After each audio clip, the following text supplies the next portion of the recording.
नमस्कार स्टूडेंट। अक्सर देखा जाता है कि हर साल बोर्ड परीक्षा में वृत्त से संबंधित एक प्रमेय जरूर आता है। वो प्रमेय कौन सी है कि सिद्ध कीजिए कि वृत्त के बाहर किसी बिंदु से वृत्त पर खींची गई स्पर्श रेखा युग्म बराबर होता है।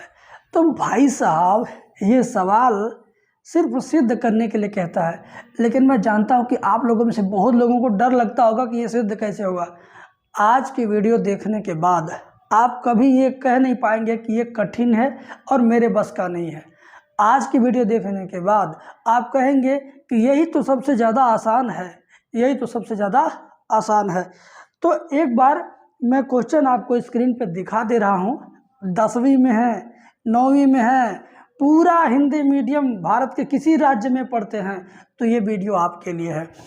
देखिए, बोला गया है कि सिद्ध कीजिए कि बाह्य बिंदु से वृत्त पर खींची गई स्पर्श रेखाओं की लंबाइयां बराबर होती हैं। स्क्रीन पर क्वेश्चन आपको दिख रहा है, तो बस आप इस वीडियो के अंदर जो मैं बताने जा रहा हूं उसको देखते रहना। पूरा उम्मीद करता हूं कि सबको समझ में आएगा।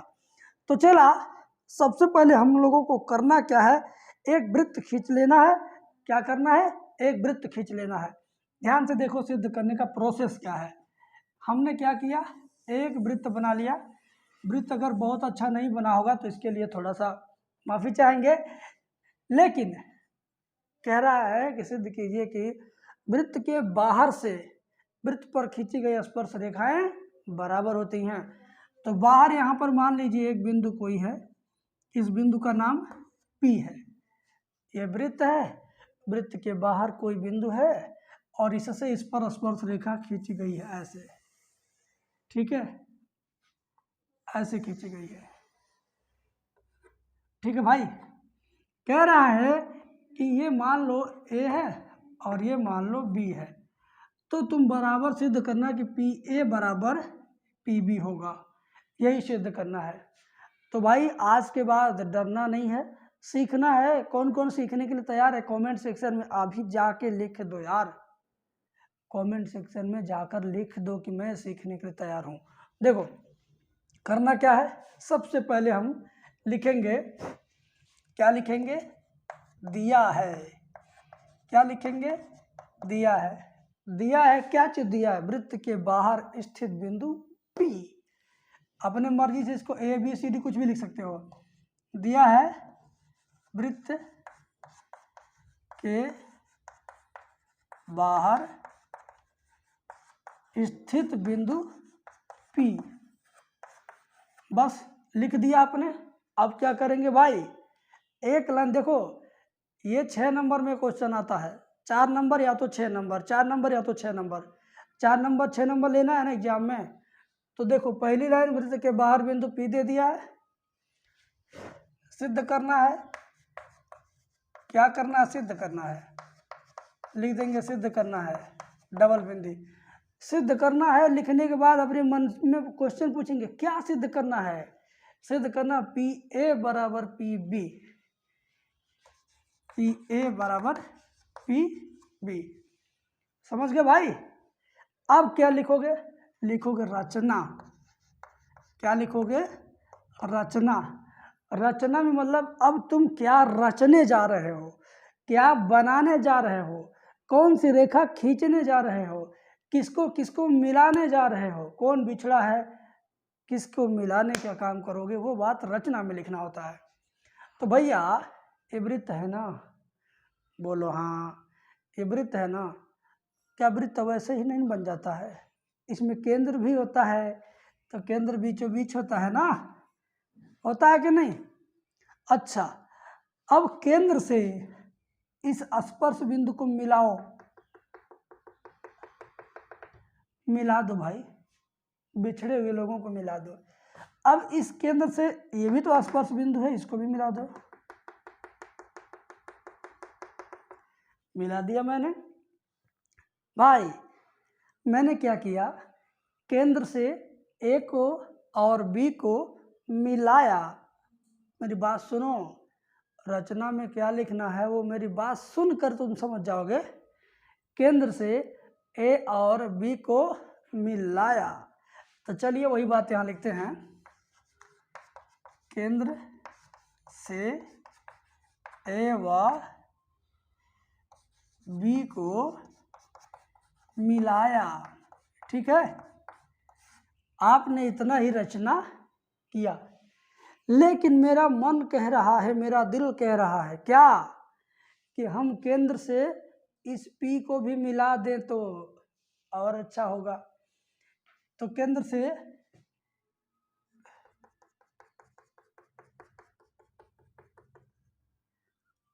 समझ के चला,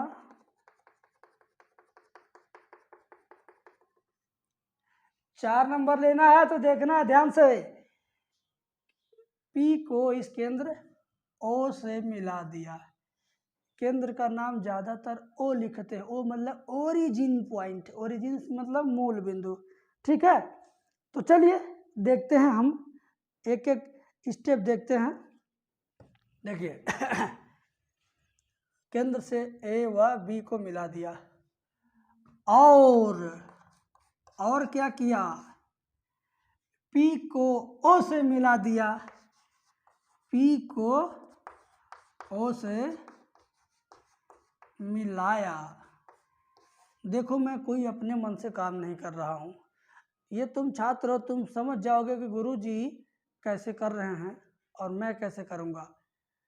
तुम समझ लो तुम कुछ नहीं जानते, और ये समझ लो आज तुम इस मेरा आइडिया चुराने वाले हो। क्या भैया, एगो वृत्त बनाया था, बाहर एगो बिंदु लिख दिया था, पी को ए और बी से जाते हुआ एक स्पर्श रेखा, मैंने दो स्पर्श रेखा खींच दिया। तो मैंने दिया है, मैं क्या लिखा, वृत्त के बाहर स्थित बिंदु पी, ये दिया था। सिद्ध करना क्या है, पी ए बराबर पी बी, वो बात मैंने यहाँ लिखा। रचना में क्या लिखा जाता है, बहुत बच्चे नहीं जान पाते हैं ना रचना में क्या लिखा जाता है। तो आज के बाद कभी नहीं कहोगे कि रचना में क्या लिखा जाता है गुरुजी। रचना में मैंने क्या किया, ओ से ए को मिलाया, ओ से बी को मिलाया। तो जो काम मैंने किया है उसी काम को मैंने रचना में लिखा। देखो केंद्र से ए व बी को मिलाया, फिर क्या हुआ, पी को ओ से मिलाया, देखो लिखा, और पी को ओ से मिलाया। तो जो काम मैं कर रहा हूँ उसी काम को लिख रहा हूँ। मतलब तुम सोचो, तुम जो करोगे उसी का स्टोरी लिख दोगे तो वो हो जाएगा रचना। समझो तुम घर से स्कूल गए, रास्ते में किसी से तुम्हारा साइकिल टक्कर हुआ, थोड़ा सा झगड़ा हुआ, फिर स्कूल चले गए, तो इस बात को अगर लिख दिए तो समझ लो तुम अपने रचना को लिख दिए, कि तुम अपने घर से स्कूल जाने के बीच में जो घटना हुई उसी घटना को रचना में बदल दिए। तो ऐसे रचना में लिखा जाता है। 4 नंबर लेना है तो थोड़ा और देखो बेटा। अब क्या होगा, उपपत्ति। उपपत्ति, उपपत्ति में क्या लिखते हैं, उपपत्ति में जानते हो क्या लिखते हैं, तर्क लिखते हैं, वितर्क लिखते हैं, नियम लिखते हैं, कानून लिखते हैं। किसका, वृत्त का, त्रिभुज का, रेखा का। समझ गए, वृत्त का, त्रिभुज का, रेखा का। तो नियम क्या लिखेंगे, अब ध्यान से देखिए, सुनिए मेरी बात। केंद्र से स्पर्श बिंदु को मिलाने वाली रेखा 90 डिग्री का कोण बनाती है। तो ये कितना हो गया, 90। ठीक इसी तरीके से केंद्र से स्पर्श बिंदु को मिलाने वाली रेखा यहाँ पर भी 90 का कोण बनाएगी।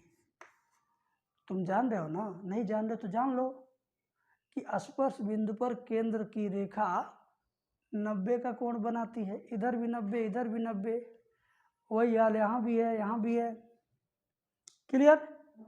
और देखो ओ बी क्या है, वृत्त की त्रिज्या, ओ ए क्या है, वृत्त की त्रिज्या। तो वृत्त की त्रिज्या हर जगह क्या होती है, एक बराबर होती है। वृत्त की त्रिज्या हर जगह एक बराबर होती है। चला, तो ओ ए बराबर ओ बी। क्लियर। अच्छा, अगर ई रेखा देखा जाए पीओ, ये जो पीओ रेखा है ना, ये बहुत ज़्यादा साझे की रेखा है। क्या कहते ना, हमारा ये साझे का खेत है, यानी इसी रेखा को दो लोग यूज कर रहे हैं। कौन कौन, त्रिभुज पी ए ओ और पी बी ओ में ये जो पी ओ रेखा है ऊपर वाले त्रिभुज का भी है, नीचे वाले त्रिभुज का भी है। ये जो पी ओ रेखा क्या है, ऊपर वाले का भी है, नीचे वाले का भी है। तो पी ओ रेखा दोनों में है। पी ओ रेखा क्या है, दोनों में है। जैसे मान लो ऊपर वाला त्रिभुज हम अगर ऐसे बना दें और नीचे वाला भी बना दें ऐसे, ये नीचे वाला त्रिभुज ऊपर और ऊपर वाला नीचे, ऐसे करते करते सटा दे आपस में, तो ऐसा बन जाएगा ना। बोलो ऐसा, ये दोनों त्रिभुज आपस में ऊपर नीचे दाब के सटा दे तो ऐसा बन जाएगा, इस तरह का त्रिभुज बन जाएगा। तो मेरे चेला, तुमको मैं समझाना क्या चाहता हूँ अब मैं बताता हूँ। अब तक मेरी बात तो सुन रहे थे, नहीं कुछ समझे, लेकिन अब समझोगे क्या। उपपत्ति में लिखेंगे त्रिभुज पी ए ओ और पी बी ओ में, त्रिभुज पी ए ओ और त्रिभुज पी बी ओ में क्या चीज है, ओ ए बराबर ओ बी। काहे भैया काहे, ओ ए बराबर ओ बी क्यों होगा बराबर, क्योंकि ये दोनों तो त्रिज्या है वृत्त का, वृत्त की त्रिज्या आपस में क्या होता है, बराबर। तो लिखेंगे ओ ए बराबर ओ बी, ठीक है। अब कोण पी ए ओ 90, कोण पी बी ओ 90, दोनों 90 90 हैं। क्यों, क्योंकि स्पर्श बिंदु पर वृत्त द्वारा स्पर्श रेखा पर खींचा गया रेखा वृत्त को समकोण पर काटता है, ठीक है। तो यहाँ लिखेंगे पी ए ओ, कोण पी ए ओ बराबर कोण पी बी ओ, अब बराबर कितना है, 90। क्यों 90 है, कारण तो मैंने बताया, ठीक है। स्पर्श बिंदु पर वृत्त से केंद्र से खींचा गया लंब है, ठीक है। और क्या है, चला ये रेखा पीओ ऊपर वाले त्रिभुज का भी है और नीचे वाले त्रिभुज का है, यानी पीओ बराबर पीओ। नहीं समझे, ये पीओ इस त्रिभुज का भी है, ऊपर का भी नीचे का भी है, तो यानी पीओ समझो दो गो है। अगर ये त्रिभुजवा कैंची से, यहीं से कैंची लगा के ऐसे ऐसे ऐसे ऐसे ऐसे काटोगे तुम, हाँ ऐसे ऐसे काट दोगे, तो ये जो पीओ रेखा है ऊपर वाले त्रिभुज के साथ भी अलग हो जाएगा, नीचे वाले त्रिभुज के साथ भी अलग हो जाएगा, यानी पीओ दो बार हो जाएगा, ऊपर एक साथ और नीचे वाले के साथ एक बार। तो यानी पीओ बराबर पीओ, क्या लिखोगे, पीओ बराबर पीओ। और इसको ब्रैकेट में लिखेंगे, ब्रैकेट में लिखेंगे क्या, क्यों दोनों बराबर है, लिखेंगे उभयनिष्ठ। क्या लिखेंगे, उभयनिष्ठ रेखा है। उभयनिष्ठ का मतलब कॉमन है दोनों में। और ओ ए बराबर ओ बी क्यों बराबर है, क्योंकि दोनों त्रिज्या चेला इसी नाते बराबर है। तो मैंने कारण लिख लिया, ये क्यों बराबर है, इसके वजह से, ये क्यों बराबर है, इसके वजह से, ये क्यों बराबर है, स्पर्श बिंदु के वजह से।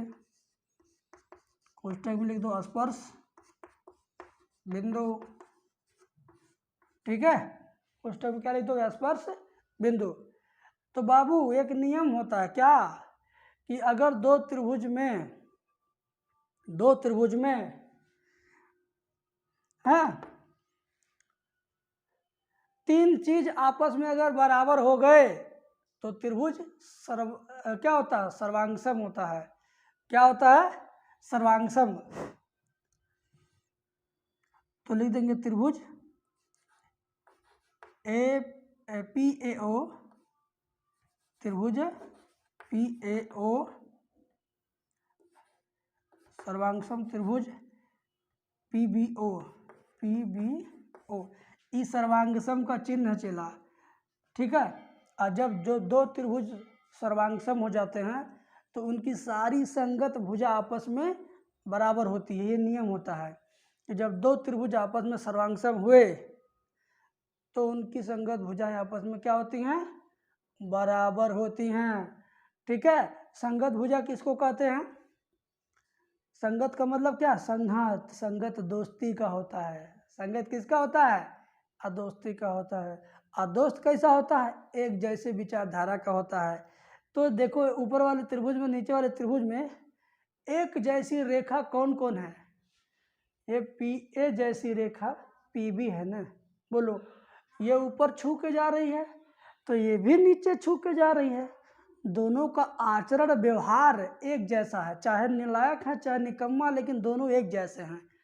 तो ये भी छू के जा रही है तो ये भी छू के जा रही है, तो दोनों जो छू के जा रही हैं तो दोनों का गुण एक जैसा है। इस नाते ये दोस्त हैं और दोस्त की संगत एक जैसी होती है। इस नाते हमने पी ए को पी बी को संगत भुजा कंसीडर किया, ठीक ना। तो इस नाते हम लिखेंगे, इसलिए पी ए बराबर पी बी, पी ए बराबर पी बी सिद्ध करना था ना, पी ए बराबर पी बी। तो देखो पी ए बराबर पी बी यहाँ लिख देंगे सिद्ध किया, क्या लिख देंगे? सिद्ध किया। ये हुआ तुम्हारा आंसर। अब देखो चेला, इस सवाल में कुछ भी दिया हुआ नहीं था, सिर्फ बोल दिया था क्या? सिद्ध कीजिए कि बाएं बिंदु से वृत्त पर खींचे गए स्पर्श रेखाएं बराबर होती हैं, इतना बोल दिया था। अब मैंने इतना अपने मन से लिख दिया। क्यों लिख दिया? क्योंकि मुझे थोड़ा थोड़ा नॉलेज था कि बाहरी बिंदु बनाओ, ऐसे करो, मिलाओ, ऐसे करो, ये रूल वो रूल। सिंपल है बेटा। तो तुम इस वीडियो को 2 बार देख लेना, परीक्षा में तुम्हारे 4 नंबर सेफ हो जाएंगे। किसी भी राज्य से पढ़ते होंगे, वृत्त जरूर पढ़ेंगे 10th में, और 9th में भी अगर होंगे तो भी वृत्त आपके लिए काम करने वाला है। तो चला चैनल सब्सक्राइब करके रेडी रहना, अगली वीडियो बहुत जल्दी आ रही है। स्क्रीनशॉट ले लो, मैं साइड हो गया, बस मज़ा ही मज़ा है। Thank you.